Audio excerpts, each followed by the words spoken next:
اعوذ باللہ من الشیطان الرجیم، بسم اللہ الرحمن الرحیم۔ السلام علیکم ناظرین، پیش خدمت ہے پروگرام کربلائی سماج۔ آج ہم بات کریں گے کہ کربلائی سماج کس طرح سے عشق الہی میں سبقت کرنے والا اور راہ خدا میں مشکلات برداشت کرنے کے لیے آمادہ ہوتا ہے، بابصیرت اور متحرک ہوتا ہے۔ کربلا ہمیں مختلف درس دیتی ہے۔ دین کی راہ میں قربانی دینا درس کربلا ہے۔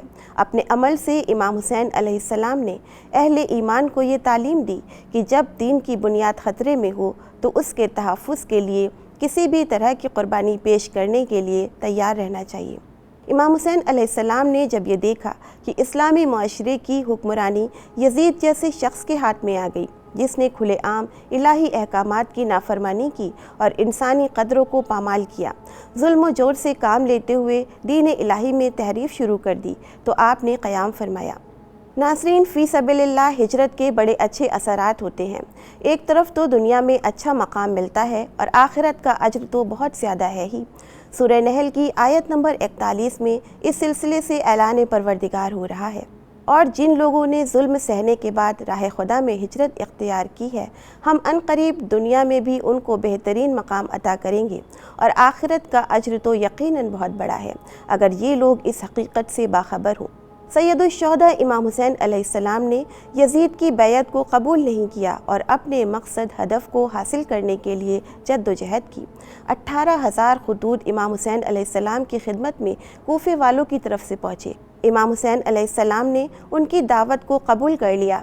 آپ کو لوگوں نے اس قیام سے روکنے کی کوشش کی۔ انہوں نے کہا کہ آقا، یہ کام منطقی نہیں ہے۔ آپ کوفیوں کے دل کا حال جانتے تھے، لیکن پھر بھی آپ نے ان کی دعوت کو قبول کر لیا۔ ابن عباس نے آپ کو مشورہ دیا کہ کوفے والوں نے جب کہہ دیا ہے کہ ہم آپ کی نصرت پہ آمادہ ہیں، آپ انہیں جواب دیں کہ یزید کے کارندوں کو کوفے سے نکال کر باہر کریں اور وہاں امن و سکون قائم کر دیں۔ اگر انہوں نے یہ کام کیا تو آپ سکون سے وہاں چلے جائیے، اور اگر نہیں بھی کیا تو آپ کا کوئی نقصان نہیں ہے۔ آپ نے مشورہ قبول نہیں کیا۔ آپ کوفے والوں کی دعوت پر وہاں جانے کے لیے تیار تھے۔ ابن عباس نے کہا قتل کر دیے جائیں گے۔ آپ شہادت دینے کے لیے تیار تھے۔ ابن عباس نے کہا انسان جب ایسی جگہ جاتا ہے کہ قتل ہو جائے تو مستورات اور بچوں کو ساتھ نہیں لے جاتا۔ آپ نے فیصلہ کیا کہ میں عورتوں اور بچوں کو ساتھ لے کر جاؤں گا۔ یہاں تک کہ شہادت جناب مسلم کی خبر سننے کے بعد بھی آپ نے اپنے سفر کو جاری رکھا۔ آپ کا یہ قیام حق کے دفاع کے لیے تھا۔ تاریخ دے رہی ہے یہ آواز دم بدم، دشتے صبات و عزم ہے دشتے بلا و غم، صبر مسیح و جرت سقراط کی قسم، اس راہ میں ہے صرف ایک انسان کا قدم، جس کی رگوں میں آتش بدر و حنین ہے، جس سورما کا اسم گرامی حسین ہے۔ بس ہمیں چاہیے کہ خود سازی پر توجہ کریں، خود کو پہچانیں، اپنی کمزوریوں کو پہچانیں، سمجھیں، نہ کہ ان کی توجیہ پیش کرنے لگیں۔